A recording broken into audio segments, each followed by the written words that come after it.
Greetings, you've landed at the VUC, IP Communications and VoIP community. We would like to thank Simwood.com for their support. Simwood can turn you as a developer into a telco. Our hosted PBX is from onsip.com, and you can go to getonsip.com for a URL people can click to call you. We've been privileged over the last 5 years to be using the best conference bridge on the planet. Yes, I'm talking about zipdx.com, full color, full featured, full HD conference bridge. Our website, vuc.me on the webs, hosted by bluehost.com. And our worldwide local rate dial-ins are from voxbone.com.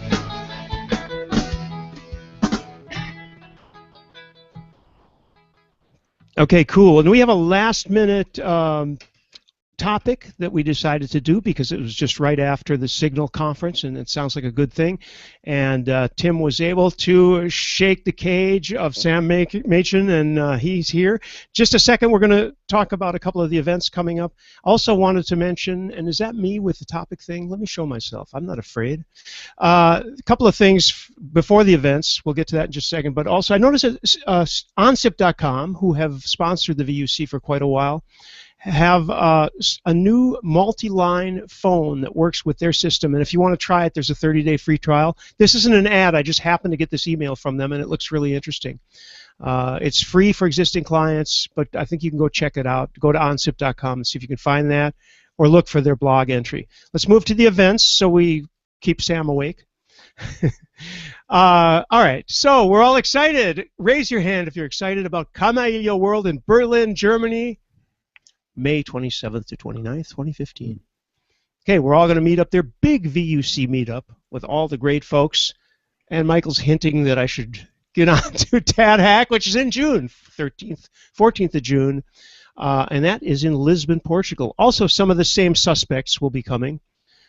Right, it's not just in Lisbon. Well, it's all over the world, yeah. All over the world. There are actually, 13, 14 different locations, but the main hub is in Lisbon, and that is where we're going to be, isn't it?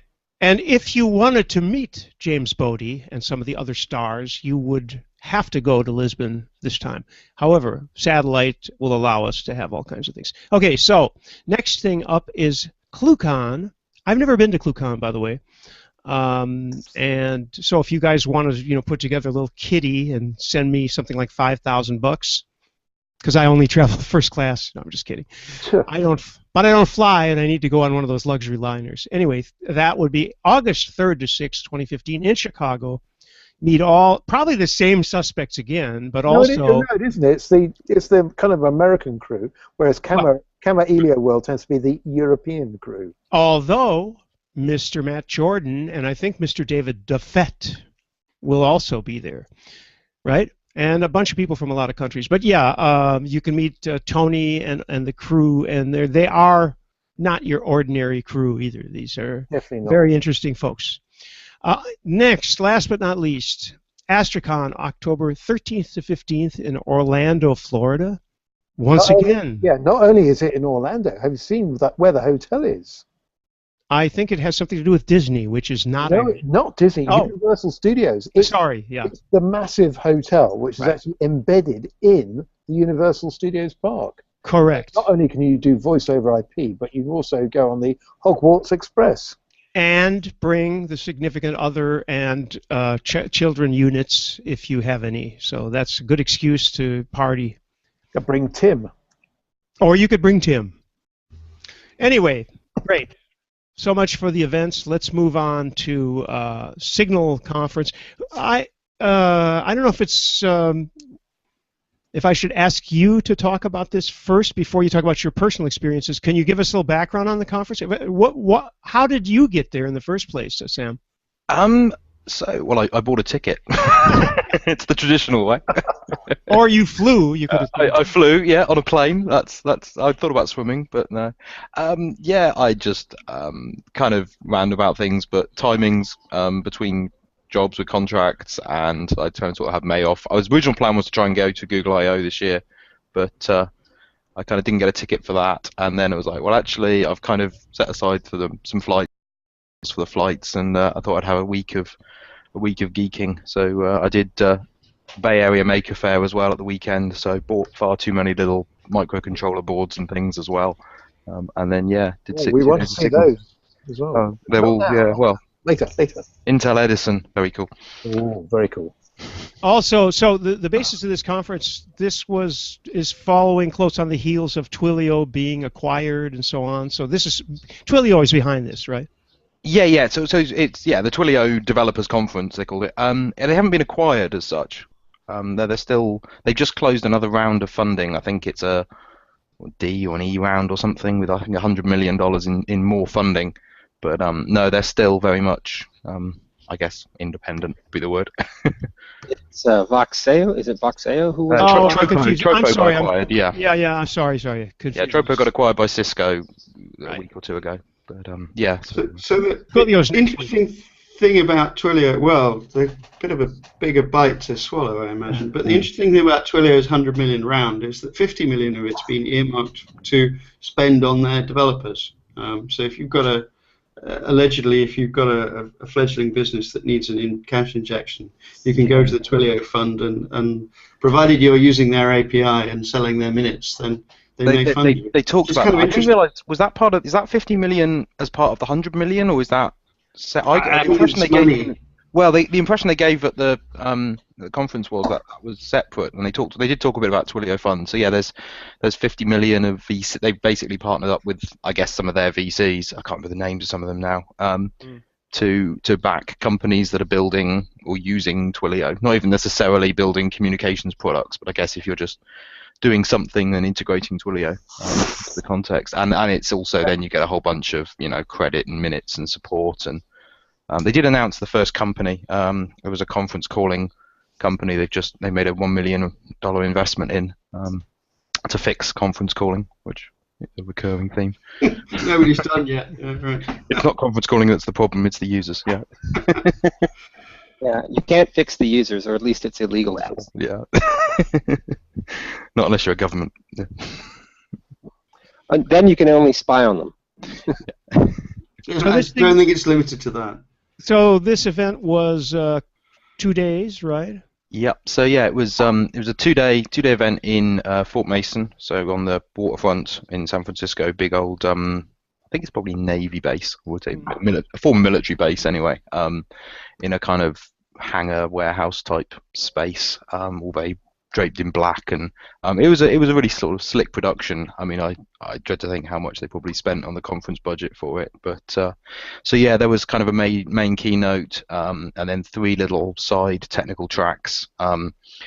Half of it, I would say, it's probably 50-50 between being kind of Twilio people talking about Twilio stuff and just other third-party kind of companies that not even particularly related, but Dropbox did an interesting talk on doing stuff with Swift and generally just throwing some extra tech in. And then there was also a business track going on in the Hyatt Hotel down the road somewhere, which I avoided, mainly because I probably would have looked out of place in jeans and a hoodie, and I don't think they'd have let me in. But yeah, no. So yeah, it was. I think there was probably, I guess, 1,200 people attending.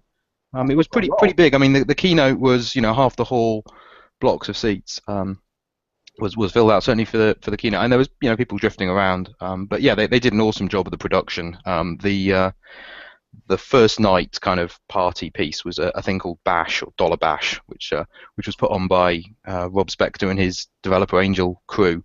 They organised the whole thing. It was basically the carnival for geeks. So the theme was all kind of carnival, like Coney Island.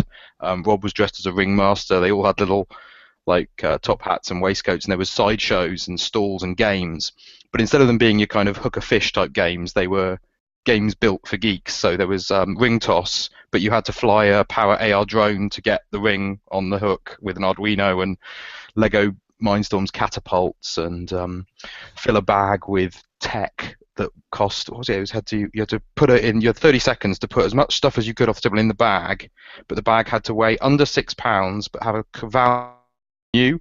So there's things like old Palm Pilots and an old MacBook, and it was kind of silly carnival games with candy floss and hot dogs and everything, but with a real geeky theme. So that was really well done, actually, for kind of, a lot of developer conferences you go to, they kind of just have a DJ at the end, and marketing have clearly, we'll have a band, we'll have a DJ, and it's like, these are geeks, we don't want to do that kind of stuff. We want to play with techie things and everything you just said reminds me that David Duffett is in IRC, and he may be listening, and hopefully he got a couple of ideas out of those things. Yeah, that's a little bit his style, actually. And I was going to say exactly the same thing.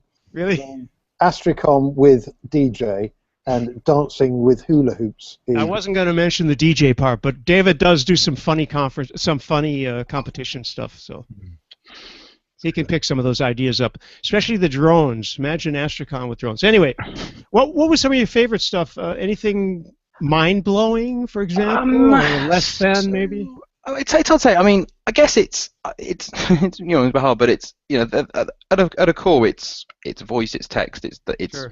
It's communications. How much can you do that's that interesting with phone calls? But it's they actually did some really good stuff. And there was a couple of really interesting things I kind of picked up from the keynote and the announcements. I guess one of the biggest things that they announced was they're calling it the real-time communications suite. So it's kind of WebRTC, but a bit more than just saying it's another WebRTC play. But the interesting thing for me to note was now that really is almost like a second product line. So if you know the Twilio stuff they do right now, it's you get a phone number, you point the phone number at a web server, it executes some app code, you build IVRs, that kind of thing. You make calls, you send texts. The real-time comms stuff is completely separate from that. There's not really any interaction between the two at the moment, and I'm not even sure how you would, but it's peer-to-peer comms. So you want to set up build a voice app that allows people to communicate or chat or video. So they're obviously pushing that very strongly, but it's a completely separate piece from the TWIML. So they have got kind of WebRTC, I think, in the Twilio client, so you can do a WebRTC call or a SIP call into an application, but this is a separate piece. There's a few people I've talked to, developer friends and stuff, not particularly communications developers, but they're really interested in it. Partly, I sort of said, well, there were already platforms out there that do video, but there was this sort of, but now Twilio are doing it, so now we're interested. Were they doing anything with the data channel? So no, this is the interesting thing. So the three parts to real-time comms is video, obviously, voice, which is really just video without the pictures, pretty much the same functionality, and then they're calling it's a separate product, but it's in the same suite. They call it IP messaging, but that's not the RTC data channel. The IP messaging stuff. It's really interesting, but it's a complete chat as a service kind of path. So if you want to build a chat app, you would just use this. I mean, you've got rooms, user identities. It's not really for transporting data. It kind of always assumes there's a real user at the end of it because it has stuff like built-in typing indicators and this kind of stuff. It also then hooks into the Apple and the Android push notification frameworks. So that's quite useful. So basically, you build a chat room and you start chatting, and if somebody drops out the chat room, but they've got the app installed and the certificates bundle, it'll just automatically send them over Apple push. Wow. So it's like I say, it's not. Although we know we could build chat on a data channel. I don't think it actually even uses the RTC data channel. It's more like an extension of their signaling infrastructure that they're using for the peer-to-peer RTC voice stuff. They've built a full-blown chat, so it's not quite live yet. IP messaging. They showed some demos, and I think I've signed up for hopefully getting some access to play, but. If you wanted to build Slack, I guess you could probably now build Slack on top of that. I think the interesting thing is, if you were building a chat app, purely chat, you probably wouldn't rely on Twilio because what are you doing then? It's almost too easy. But it's the contextual thing. You want to put chat inside whatever your collaboration, your customer service app, that kind of thing. You'd want to embed video. If you want to embed chat, it's 2-3 lines of code and you've got chat rooms. Twilio has, and I'm sure several of you here today have used this. You can sign up and do a lot of free development until you're actually doing something that requires you to pay. I think I still have like $25 of credit too on Twilio. But anyway, are some of these more advanced things either there or going to be on the interface? Does anybody know whether it's Sam or anybody else? I haven't been into my account for a long time. Yeah, basically the new stuff they announced, the video piece of it, everybody that went to Signal got access. So I have it in my account now. I had to go in and activate it. And we got like an activation code on our badges. It's still in beta. You know, there was a few things. I spotted a couple of little things on the when I was knocking around, I went to talk to the product guys there, and I was like, how come I can't? I think it was like revoking a token or something, and they're like, oh yeah, that's, you know, that must be a bug. It's not quite polished yet. So they've given out kind of, they call it early access to everybody at Signal, and I think you can apply for early access now to play. They've only released the web JavaScript SDK for it so far, so the iOS stuff and the Android stuff is coming, you know, in the next few weeks. I guess it's just when they're ready to open it up to more users. But yeah, so I have access to the voice and video new stuff. The IP messaging is again coming down the pipe later. You can do a lot of stuff right now, though. I mean, regardless of whether you have the special accesses or not. I mean, there are a lot of things. I'm mentioning this as a little plug for them because I've had an account for forever there, and if you go to, I guess, Twilio.com, I would assume, and just open an account, it's free, and you can muck around and you can. You know, make calls and send SMSs and stuff. It used to be that you got, I think $20 credit on startup or something. They changed it a couple of years ago, so now it's more that if you're in a trial account, you've got a few more limitations. So any SMSs you send have a little sent from your Twilio trial account tagged on the end of them. You can only send to like numbers you verified. So basically, you can play around and test on your own numbers, but you have to verify every phone number you want to send an SMS to first before, just basically so you can't churn over accounts and spam people, I guess. Otherwise, people were probably creating accounts and sending out a load of SMS spam for 25. You know, you can send a lot of spam for $25. Yeah, like people starting revenge porn sites or something. Yeah. No, I don't think they want that. Yeah, you're right. There was, in the very early days, you had like a $25 credit or something, which I probably still have $24.95 left. But you know, it's reasonable because people get in there and they do the things that you just mentioned. So yeah, cool. And I mean the developer relations, what they call them, dev angels, whatever, the guys who go to all the hackathons and stuff. Right. They've got guys in UK, in Europe, in the US and stuff, and they're really great. You can just sort of talk to them at an event and go, I'm doing this, or then they'll sort your account out and verify it and bump a bit of credit on if you're legit. So yeah, I'm not sure how much I've ever spent on Twilio Credit. I seem to do quite well out of hackathons and just getting a bit of credit on my account for something I've built there to show them. Do they have a good presence on IRC for support, or is there some other support thing? Or what? They're not really on IRC. They're kind of Twitter is mainly how I guess the sort of contacts. I mean, they got those the trademark red jackets. So there's a big thing actually. You get your red. It's like being at it reminded me of walking into a Butlins holiday camp. When I, which I'm sure some of the Brits will get at least, that it was walked into Signal and just every member of staff's wearing the red tracksuit jackets. But yeah, it's you kind of they're just out there in the community talking to people all the time. So yeah, email and Twitter. And they have their formal support, but also lots of the guys kind of on their own Twitter accounts. So people like in the UK, Phil Nash and those guys. I wonder if there's is there much of a peer community? Like, is there a forum or something? Online, there probably is. To be honest, I've never. It tends to be as much at events. They I mean, they've got people who are spending full time just going to events. They practically work all nights and weekends to go to meetups and things. There's just having a look now at my Twilio account, see if there is a forum. There's certainly kind of support, your regular support tickets, and they come back to you within a couple of hours and stuff. And of course, I'd encourage people to type in. James has volunteered to deal with your IRC questions and comments if you have any, and one of us will read those. Otherwise, ZipDX, you know that you hit *6 will toggle your mute state. And if you've ever had your mute state toggled, you know how painful that can be. So be careful about that. But as you toggle your mute state, I see Fred's in there, Robert, Thomas, and some other, Maxim, of course, Jeff, and a bunch of other people who I'm not familiar with. But if you have a question, please don't hesitate. So I had a question. Oh, but you can't. Go ahead, Tim. I'll hesitate a bit. So Sam, tell me the API. I haven't had a look at it. What's the USP apart from the fact that they're Twilio and there's a lot of money behind them? What's the thing that they do better? The real-time comms API. Yeah. I haven't had a massive look because I've only been at it 2 days at a conference. I've skimmed through the docs on my phone mostly. I'm just looking at. I guess one of the more interesting things is that as we've probably talked about before, so many kind of WebRTC PaaS platforms are trying to sort of ape the telco model, either because they are a telco behind them or they want to be a telco and they assume it's calls and stuff. They're pretty big on kind of downplaying that it's not calls. They talk about conversations.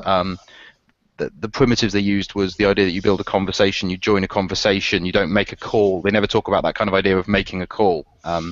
So it's all the contextual comms.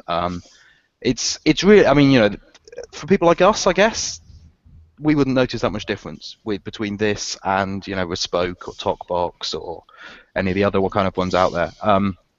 But for people that aren't comms geeks like us, for the normal developers, it's probably a little more friendly. That's always been what Twilio have done very well, is kind of making that telecom stuff resonate with your average web developers that are building the likes of Uber or Airbnb or something like that, who don't have any comms experience. So I'm just looking. I was just wondering, for example, how scared the Bespoke people should be, or because that's the sort of market that they would.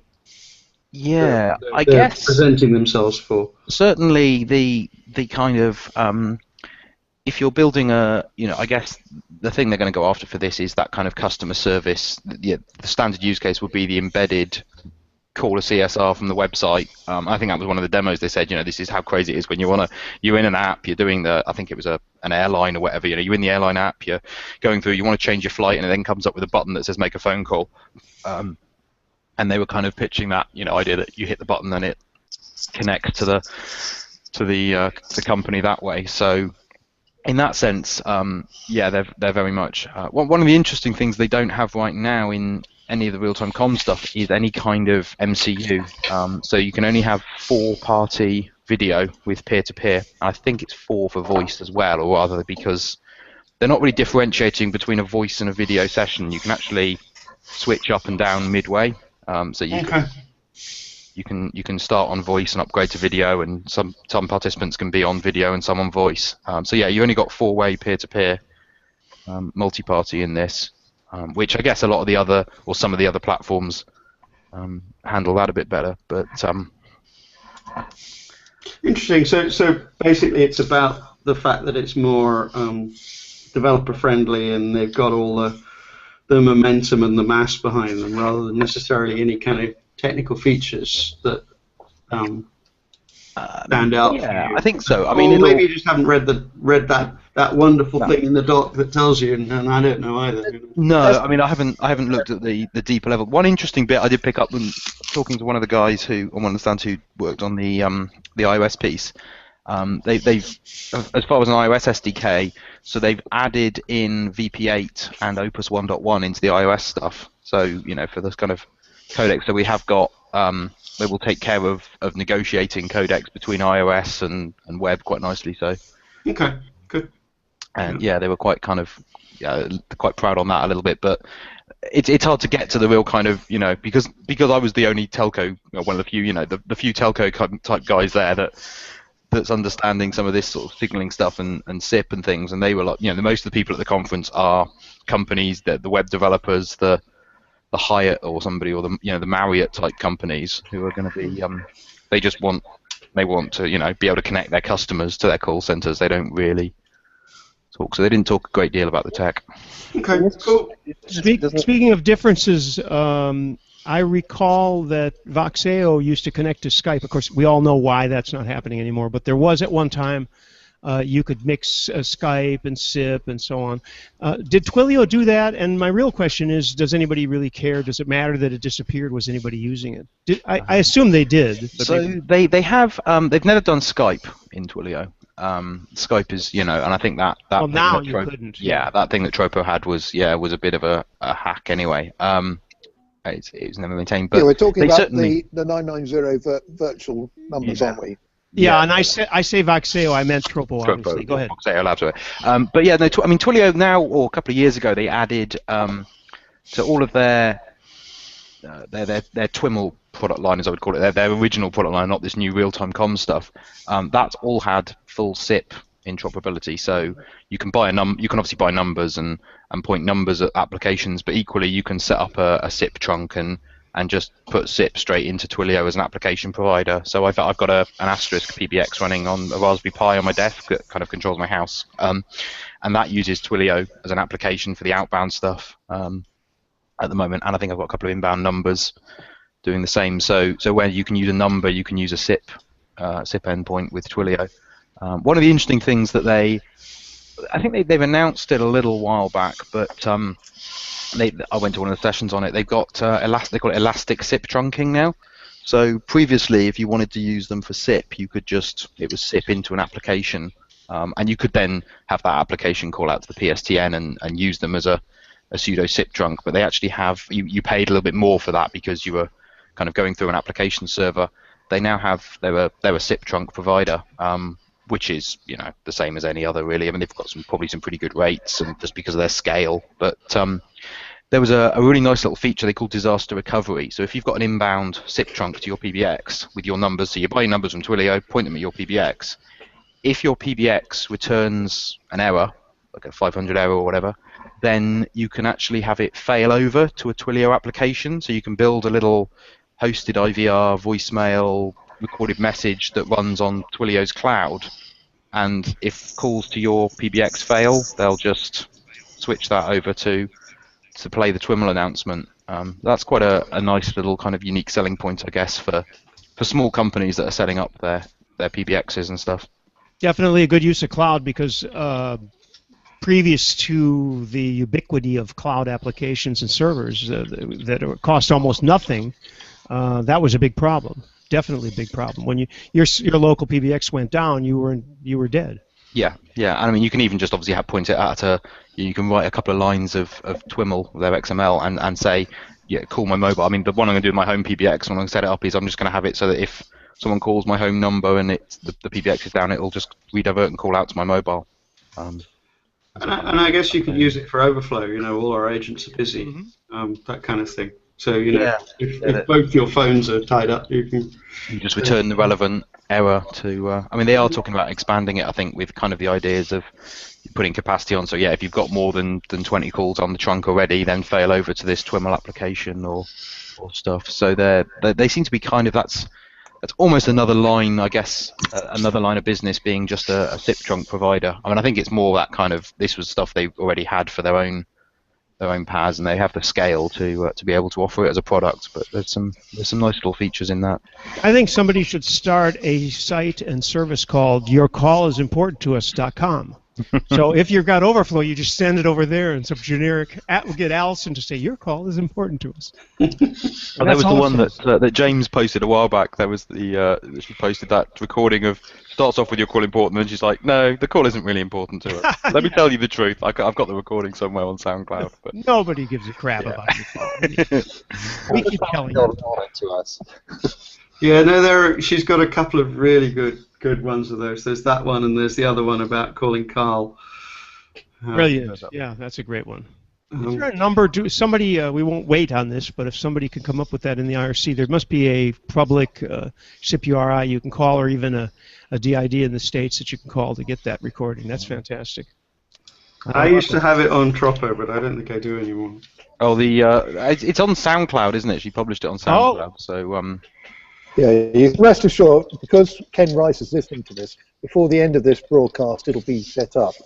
Let's see if Ken is on here. I don't see him immediately. Anyway, any other questions? Anybody got questions, comments? Well, I've got a question. Yes, James. Sam, did you see anything that was overtly to do with cellular mobile? From a Twilio perspective. SMS. Other than SMS, so no, basically. If anything, actually, the thing that was probably the least prevalent was any kind of connectivity with the PSTN with mobile. You know, as I think really that was done. The whole, you know, the real-time comms stuff is a completely new line of business, which is 100% web. There's no touching of the telco world on that. And the SIP stuff was there, but yeah, very little on mobile. Certainly, any idea of, you know, like a Twilio SIM or something like that, which Good, I'm pleased about that. I think an interesting product, but yeah. The only thing that they did talk a little bit about on SMS, they've got a thing they've just launched called SMS Copilot, and really it's just a kind of automatic. It seems to be to dealing with if you've got your application and you've got users in multiple countries, rather than you having to take care of working out which source address you're going to use. So when I send an SMS, if I'm sending it to a UK number, I want to send it from a UK mobile. If I want to send it to a US number, I want to originate from a US number. You can kind of chuck a whole bunch of numbers in a pool from different countries, and it will intelligently choose a local source number, which is, you know, a nice little feature if you're building. Phone-esque. Absolutely, yeah, but for outbound. And also, one thing that I kind of laughed at, just because they announced it as a feature, but you can now, if you're in the US, use an alphanumeric SMS originator, which I was slightly shocked that you couldn't do that already, to be honest. Well, you can. Well, yeah, not on Twilio though. So previously you could only originate apparently from numbers in the US. I think the US has got really they really locked down the kind of rules on third-party SMS a couple of years ago. So they had lots of problems with kind of, you know, the scummy, spammy nature of some of it, and basically the carriers introduced some rules that killed a lot of stuff, but it made it really quite regulated, far more so than here at least. I think here, you know, you can, or most of the application providers, you can set any originator provided you can justify that you've got it or something. I know Clickatel, you just have to kind of say, yeah, I own this domain.com, you know, I own sammachin.com. Here's email from sammachin.com, and they'll let me set Sam Machin as an alphanumeric. Yeah, no, that was their sole real new feature of anything to do with mobile. I noticed that they'd also unbundled, this is a while back now, but they'd also unbundled Turn as a service. So that if you're running a little WebRTC thing, then you can use Twilio's Turn as a cloud scale. Yeah, so really that's... Have you played with that? I don't think I've actually used it. I did have a poke at it, but I haven't had Rise to use it yet. So yeah, the interesting thing is that is now one of the fundamental parts of the real-time communication suite. So the pricing model, which actually I think is really interesting. I talked about it for their new voice and video stuff. You're, rather than paying for minutes or gigabytes or number of connected users, so they talked about, you know, quite a few of these companies are selling it as minutes. I think TalkBox still charge you per minute for video calls, WebRTC, which is strange. Then kind of some of the ones like I think Bespoke have number of connected users, number of simultaneous channels open or something in a kind of a, you know, that's your sort of fairly classic PaaS, the same way as Heroku or anybody would sell their applications. Twilio are basically charging for really the system resources you're using. So their WebRTC stuff, or their RTC real-time communications suite, as it's called, will use their Turn servers. So if you use their Turn servers, you pay, I think it's something like 1 cent a gigabyte. I'm finding pricing for that. And equally, you also then just pay for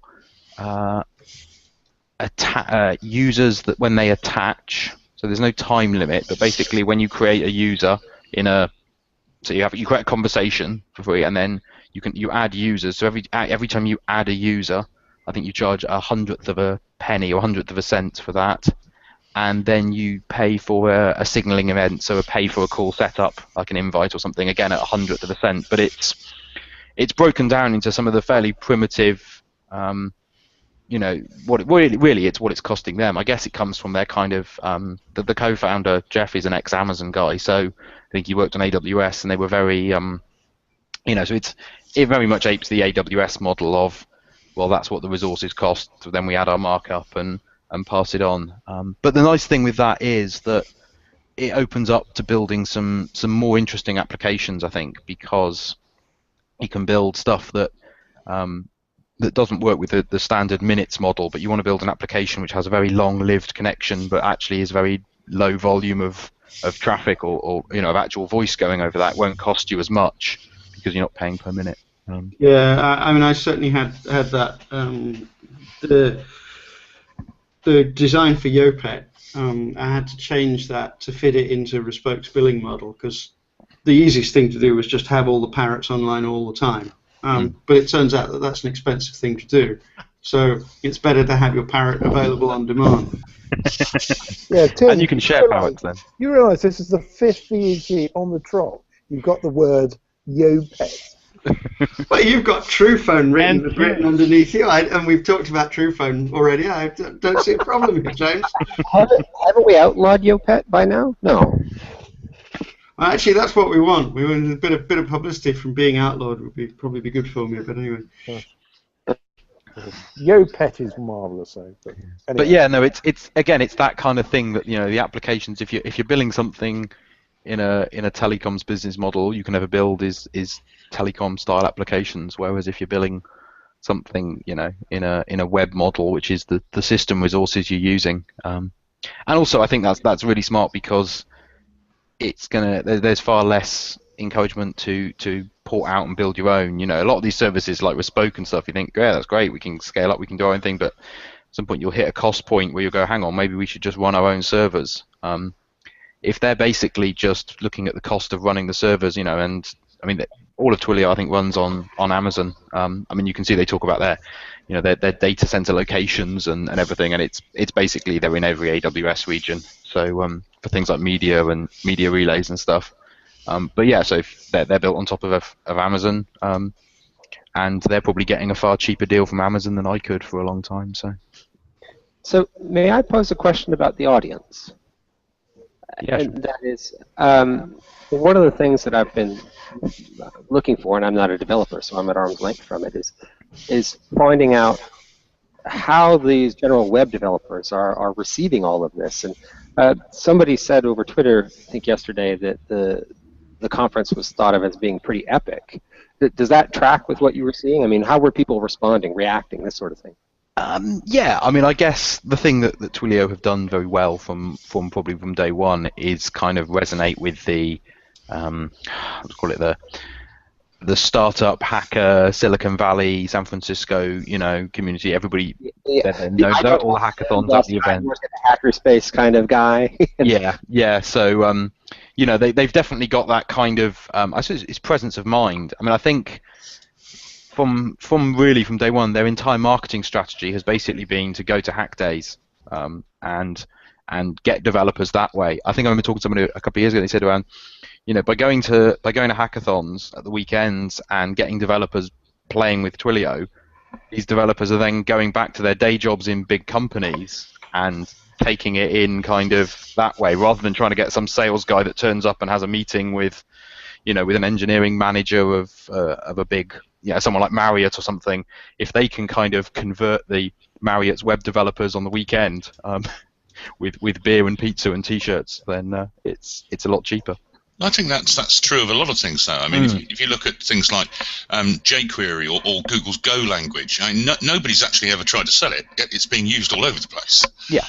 It's I think it is. I think it's a great strategy for any technology that if you can, because trying to sell enterprise tech to companies, and even if you can convince the engineering manager in some sort of Fortune 500 company, that doesn't mean you're going to get the developers to really use it and embrace it, and they're going to begrudgingly be told to use it. I mean, I've been there, where the boss comes in and says, "Oh, we need to use such and such a technology to build this," and it's like, well, why? It's like, because it's great. It's like, I know, because you've just had a sales pitch from the sales guys, but it's like, we've looked at this open source thing and we know this open source thing and this is better. Yeah, I remember walking to a job where they said, just to let you know, we're going to use Oracle for this. I said, you walked out we again. haven't even spec'd it yet. Yeah. And they said, no, we're going to use Oracle for it. I said, why? He said, well, we bought a worldwide license, so we kind of have to. Yeah, justifying investment as well. That's common. But so yeah, no, the audience is definitely there. And the other thing is that I think they're mean, there's a couple of figures they quoted again in the keynote. I can't remember what they were, but it's something like, is it 600 million people in the world have interacted with a Twilio application on the grounds of, I think that's probably based on like unique phone numbers that have been called or text messages that have been sent. But the idea being that, you know, whenever you use Uber or something and Uber sends you a text message to confirm your car's arriving, that's going through Twilio. Or whenever you're using, you know, Airbnb. I mean, I did the whole, you know, the whole San Francisco holiday thing. I traveled by Uber. I stayed in an Airbnb.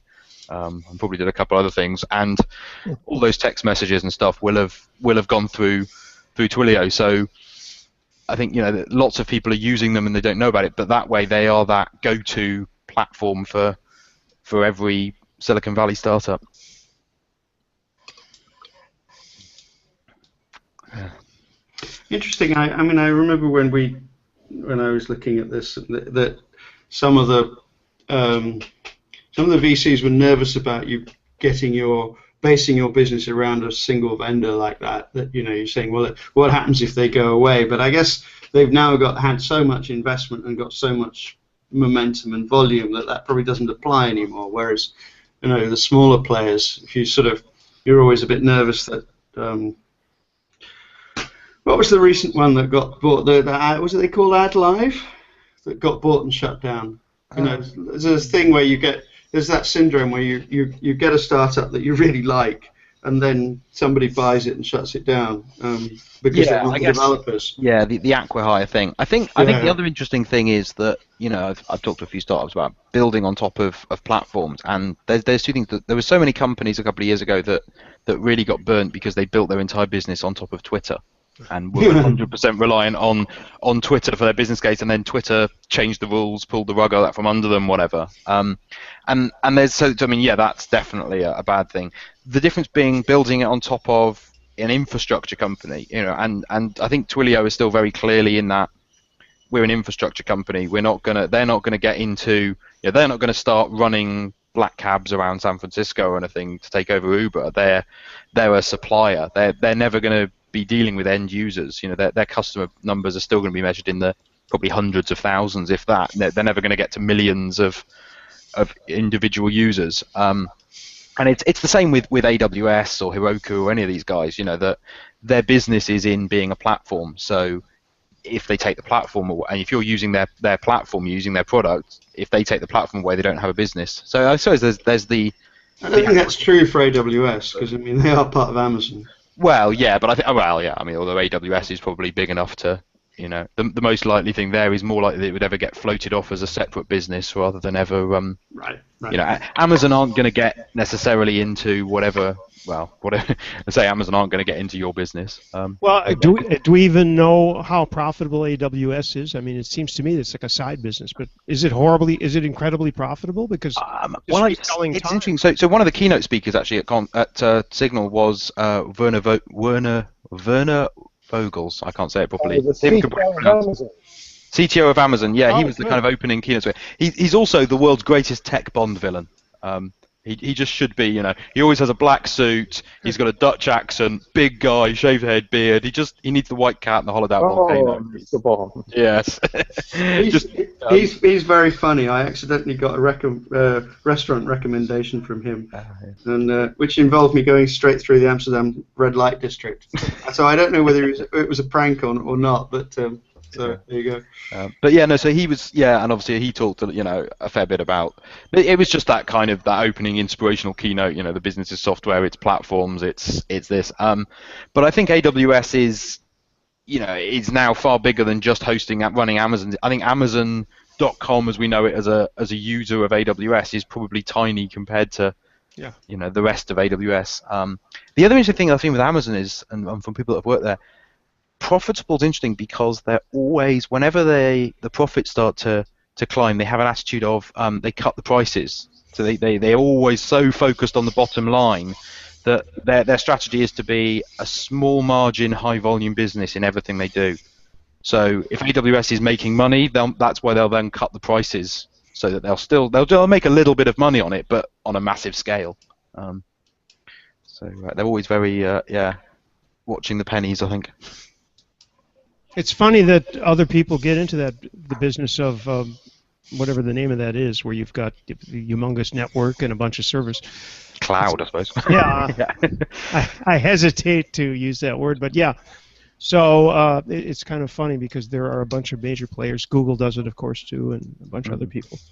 Anyway, yeah. Speaking of pulling the rug out from under you, if you're developing on Google, there are many ways you could be doing that, and same thing, same fear, as far as I'm concerned. Anyway. So overall, how did you feel about that then, Sam? I mean, would you go again next year? Is it worthwhile looking at other people going, trying to encourage others to go? Yeah, I think it's, you know, flights to San Francisco. It's a long trip. It's 2 days. It's if you can pack a few other things in, if you're in the city at that time, or you can bundle up a few things. It's interesting. I think for most of us, for kind of, you know, telecoms developers, hackers, comms people, it's possibly not hugely, you know, there's a lot of time you spent around sort of being, you don't learn a lot because it's kind of a, okay, yeah, I know how that works, I get that stuff.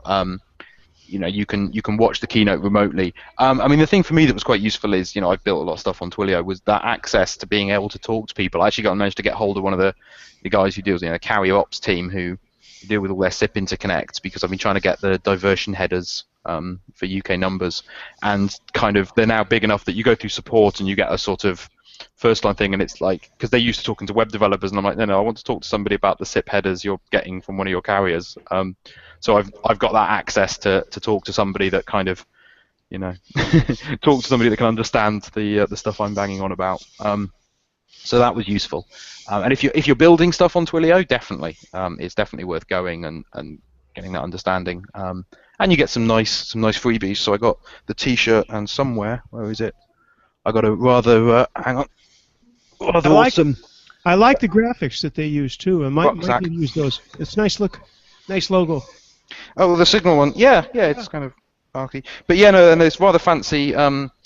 Cocoon, I think it is. Cocoon. Hack pack, as they call it. So it's a really fancy laptop bag, but they actually bundled it with a whole bunch of Arduino little bits, boards, and for those of us who don't really wear T-shirts. Sorry? Some of us who don't really wear T-shirts. Yeah. And there's people like me that just don't bother buying T-shirts and just get them all from conferences. You wear Arduinos, do we, James, instead? Yeah.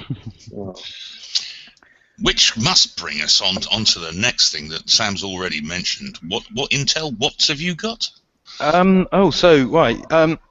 This is, you can see this little board here. It's an Intel Edison. So in fact, that's actually two boards. The actual Edison is about the middle piece of that. So it's a tiny embedded. It's not quite a system on a chip, but it's a package. But in this board is a Intel Atom x86 CPU, dual core, 500 megahertz, 1 gig of RAM, and 4 gig of flash storage, and Wi-Fi, dual band Wi-Fi, and Bluetooth 4. So that is a PC, to all intents and purposes, running there. It pulls, I think, 100 milliamps of draw. And I've actually, so it's got a bunch of pinouts on the bottom for kind of data lines, like for doing Arduino type stuff, but I've flashed it. There's an alternative distro, so this is now running Debian on here, just because I could. And it doesn't have, the only thing you don't have is a video driver as such on it, so you couldn't easily plug it straight into a display. I guess some people have done something, I think, with the there's USB monitor input, but you can. I've got it running with remote desktop, so I can run a headless version. I've got headless Chrome running on here now, which I can VNC into. And then the stage 2 of the hack, so I got that done while I was just sort of in hotel rooms and stuff this week. But I'm going to hook up a little USB, because it's got USB host mode. So somewhere he says, with a USB on-the-go adapter, just like the Android kind of $4 cable, and I've got a little USB sound card dongle there. So with those two hooked up, I can then plug in a headset into it. Headless Chrome, and you've got your WebRTC voice. I suppose you could probably even hook up a webcam to it and use it. So I know some people have done. I think what TadHack, was it Rob did thing with the Raspberry Pi on the AR drone. So this is the same kind of concept, but it's on an Intel board. So and it's lighter and simpler. What's the cost approximately? $55. So it's a little bit more expensive. Little bit more than the Pi, but this has got Wi-Fi on board. The Pi hasn't, so add $10 for a Wi-Fi dongle. And low power Bluetooth. And low power Bluetooth. And storage, whereas the Pi doesn't have storage. You have to buy a card for the Pi. So I think, you know, it's probably comparative, but I mean, for me, it's the Intel thing. It's not messing around with cross-compiling on ARM or anything like that. And it's a lot smaller. I'm just trying to see if I've got a Pi. 2 seconds. To compare. To reach across my massive desk. So that's a Pi in a box, but pretty much small. And I mean, you know, putting the two side by side. That's right. And if you want to embed something to fly on a drone or something like that, having it in that form factor is a big plus, isn't it? Absolutely. The other interesting one is the apparently I haven't tried it, but the Wi-Fi on it will support AP mode, so you can use it as a wireless access point with an Intel server on there and do things. So you know, just power that up. You can take power off these 2 pins or off USB, and do it as a set up an access point for something. For Aswath is asking if it's the Intel PC stick. I don't think so, right? PC stick? No. That's the HDMI. That's kind of a consumer product. So the idea of this, I can't really take it apart, but this is actually, if you can see close enough there, there's actually 2 boards here. So the bottom larger board is a breakout board. The Edison itself is just this little top board that has a kind of a ZIF connector. So the concept would be that you would build your own board with whatever interfaces you wanted out on it, and then the spec for Edison is you just plug a module in, which is your Intel CPU and everything. So you've just got your pin outs, your USB out, or whatever. So it's for sticking a PC. This is kind of for prototyping and stuff, but it's to put a PC inside something. I guess the PC stick could be using an Edison inside it, actually, in theory. I don't know how you do the HDMI, but yeah, that's been quite fun to play with that one. And yeah, a couple of the little bits and pieces. The Photon Wi-Fi controlled microcontroller board. So it's kind of like an Arduino, but you can just program it from the web with API calls and say switch on this pin with a REST call, and it'll switch on. Did I see something with a GSM 3G module that you were floating? Yeah, hang on. 2 seconds. You're going to get the pile off my other desk. Hey, in passing, as the senior member and dean of this organization, more or less, integration is sure is incredible when you consider that I actually made vacuum tube projects when I was a kid, and lots of transistor stuff wired with wire wrap, and then ICs, and of course, look at what we've got today. You started with those generators. Well, you call them tubes, we call them valves. Valves, yeah, valves, of course. Lamps. No, yeah, that's so, James, yeah, this thing here is the Linkit 1. It's called made by MediaTek. So MediaTek make the system on a chip inside certainly lots of the cheaper Android phones, the kind of the generic ones you'll get in whatever, in Maplin or something. That a lot of the Chinese Android phones, they make a system on chip. So this has on the board, it's an Arduino style baseboard. It has an Arduino compatible controller, and it will take the Arduino shields. But then inside the module, it's got a SIM card slot on the back. It has 2G, so GPRS, GSM. It has GPS. It has Wi-Fi. It has Bluetooth. He says, looking at the box. No 3G or LTE. No. It's only 2G on this one. Audio out. Yeah, it's got an audio data out. I mean, it's basically a cheap, reasonably cheap, 2G phone. In an Arduino board, but you have the audio out, so you could, power your other lines in. But if you wanted to actually, instead of breaking up a cheap Android phone, I guess. Well, an easier way of linking to a cheap Android phone is just to Bluetooth link it. Yeah, it depends on kind of what you're doing. Certainly if you want to do stuff with hardware, so if you want to have like a big red button that makes the phone call, you haven't got to kind of, you've got nice headers and everything ready to go to solder on. And but you know what, you can still do that with Bluetooth, and you just put the phone somewhere else away from the base of the button, so people don't nick it. But that was, again, I think $70, that one. So they're getting quite, well, they're quite cheap. That's why I bought so many bits from Maker Faire, just because without the shipping and, of course, without the additional kind of UK VAT and stuff, it's... You mean you still have something like 10% tax in California, though. Yeah, it's 8%, which is great for me because we have 20% here. Yeah, so. I know we do too.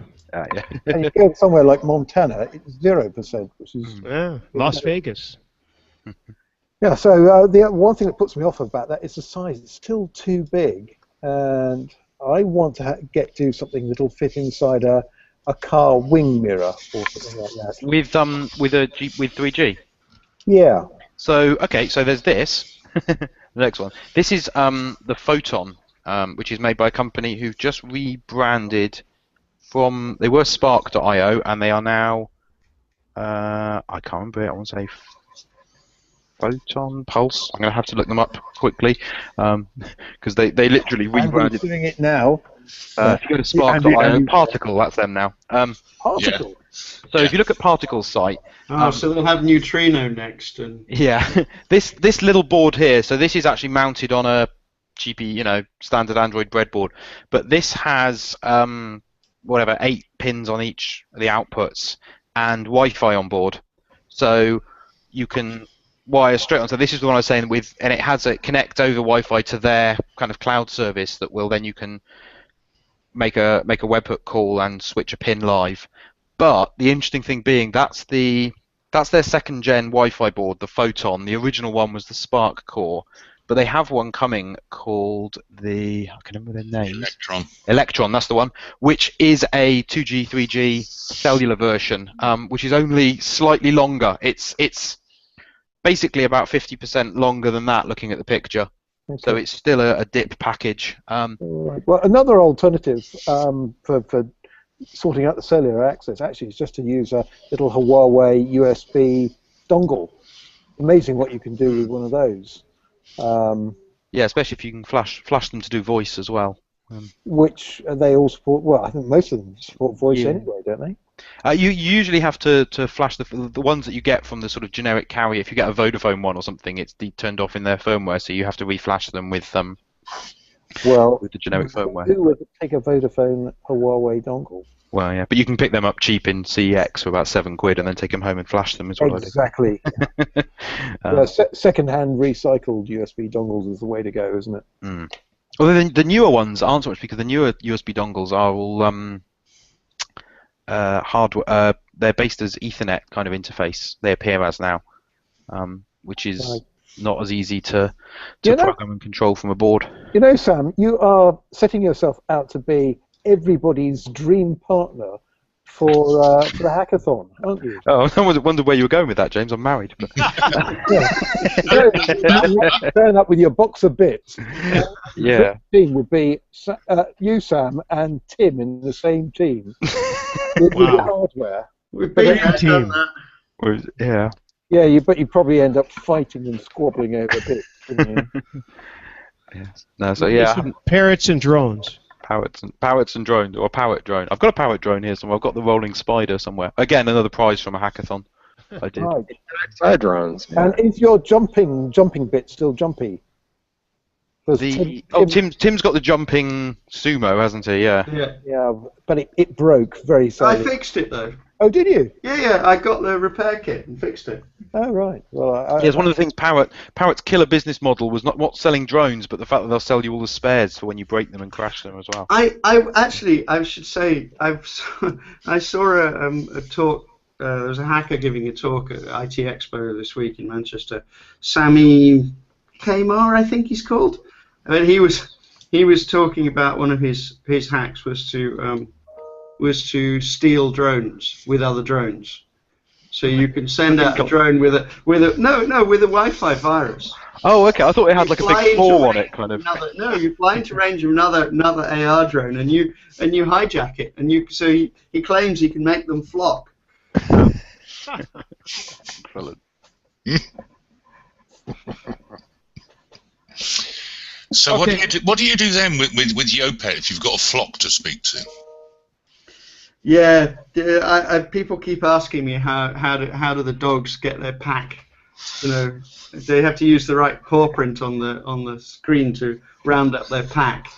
And do they, which dogs hang out with which ones? There's a whole lot of social research to be done in that. And yeah, no, people take it either they're taking the piss or they take it too seriously.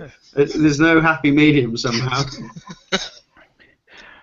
Oh, they're talking about Yopet. There was the what was that company I tweeted you the link to, Tim, when I was at Maker Faire, that have got are doing a very similar. They're doing kind of Yopet, but they're doing the hardware. So they had a little box that I guess is probably an embedded, something Android board or whatever with WebRTC, and you put it down next to your pet feeder, and it was the what was they called? So there's one of my ex-colleagues has got on Facebook, she was talking about how I can't actually translate it because she was talking about her digitale etenbak, and I was thinking, what? And it is actually a digital cat feeder. It monitors how much your cat has eaten. Oh, okay. And weighs them as they stand in front of the bowl. It weighs them, and it also measures how much they've eaten. Like a cat version of a Fitbit scale thing. Well, actually, it's all the reverse. If you've got an old elderly cat that's not eating enough because it's got they get liver complaint and stuff, don't they? Kidneys. Yeah. But what happens when you get the alien cat comes in and nicks the food? Well, no, you see, that's the thing. It checks the weight. So what I couldn't tell from the picture was whether it actually slammed the shield down, and if you were too heavy, you didn't get it. How does it work if you've got multiple cats? That's our problem. We have 3. So. Well, no, I think the idea is that it checks the weight of the cat getting on it, and then if it's not the correct cat, it's a problem if you've got 2 cats that weigh the same amount. But yeah, or that share a bowl. The problem with ours is that they have one bowl of dry food for 3 of them. So yeah. Anyway, I mean, but I said to her, I didn't even realize these things existed. So apparently they do. Yeah, well, what you need is WebRTC with cat face recognition. Actually, you could do that. You could recognize their markings. That would work. Sort of overhead camera, and yeah, it's fairly simple. If you've got different coloured cats, it's easier. If you've got 2 ginger cats, it's harder. But yeah, if you've got a black cat and a white cat, I'm pretty sure you could do pattern recognition on them. Anyway, I'm going to have to go as I warned Randy. It's 3 minutes after, Tim. I have an errand to go run, so I better go. But thanks, Sam. I do appreciate it. It was fun and good to. And we should catch up. I have an idea I want to run past you. Oh, okay. That sounds good.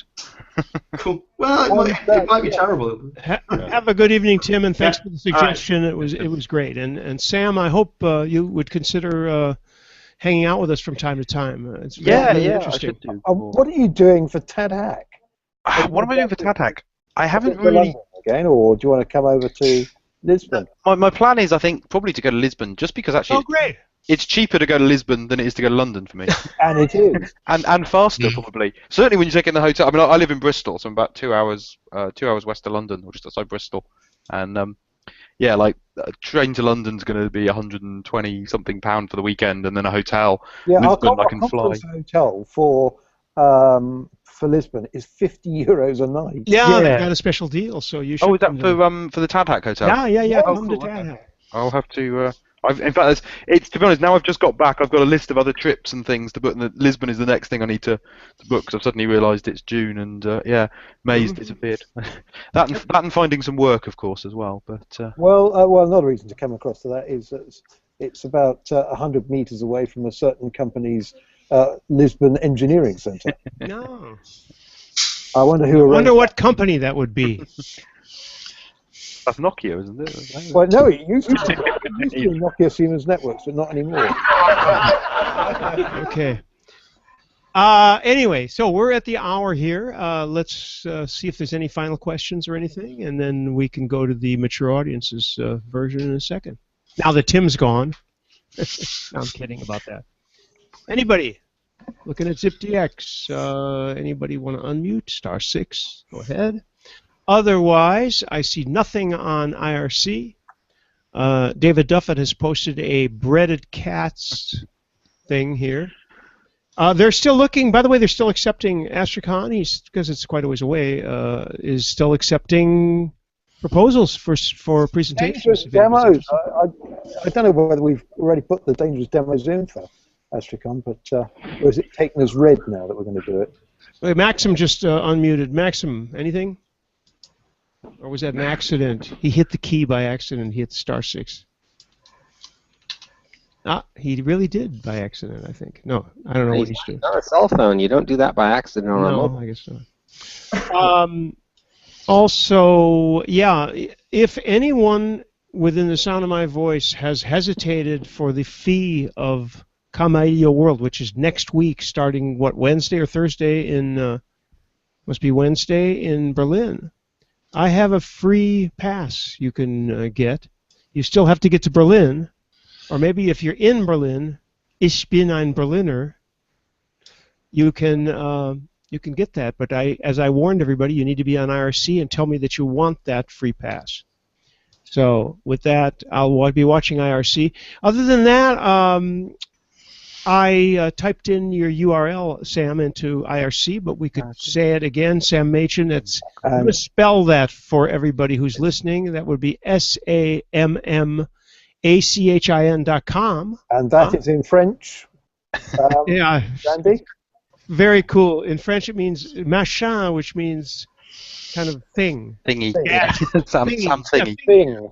That's Yeah, Sam Machin, SamMachin.com, Sam Machin on Twitter, Sam Machin everywhere. It's just there you go. I don't have brands or. Oh, you do. I'm just me. Yeah.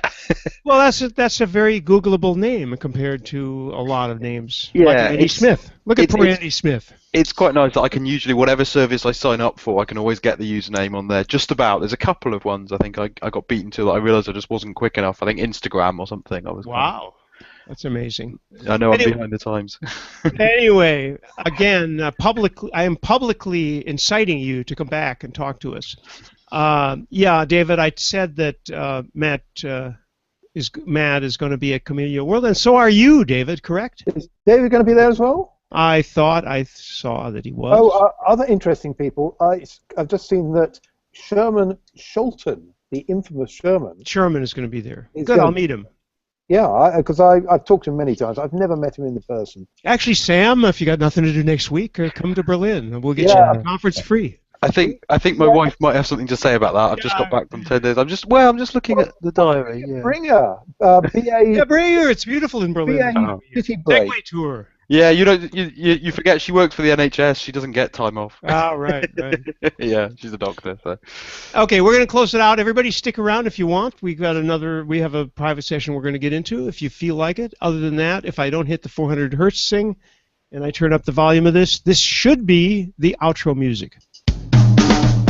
Hey, that was the bleeding edge of the IP communications and VoIP community. We're at vuc.me on the web.